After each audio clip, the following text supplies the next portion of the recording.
Hello বন্ধুরা, welcome back to my channel. আজ তোমাদের বকখালি সম্পর্কে বলবো। বকখালি পশ্চিমবঙ্গের দক্ষিণ চব্বিশ পরগনার এক মনোরম সমুদ্র সৈকত, যেখানে মিলেমিশে আছে প্রকৃতির শান্তি আর নির্জনতার সুবাস।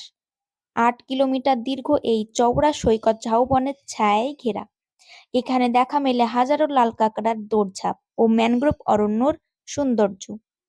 সূর্যোদয় ও সূর্যাস্ত দুটোই এই অর্ধচন্দ্রাকার বিচে অসাধারণ লাগে, আর সমুদ্রের নরম ঢেউ ও ফাঁকা পরিবেশ কোলাহল ভোলাতে বাধ্য।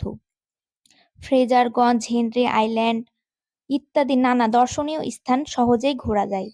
উত্তরের দীঘা, মন্দারমণির ভিড় এড়িয়ে বরাবরই শান্ত ও সহজ সরল এই বকখালি ভ্রমণ পিপাসুদের জন্য এক স্বপ্নপুরী।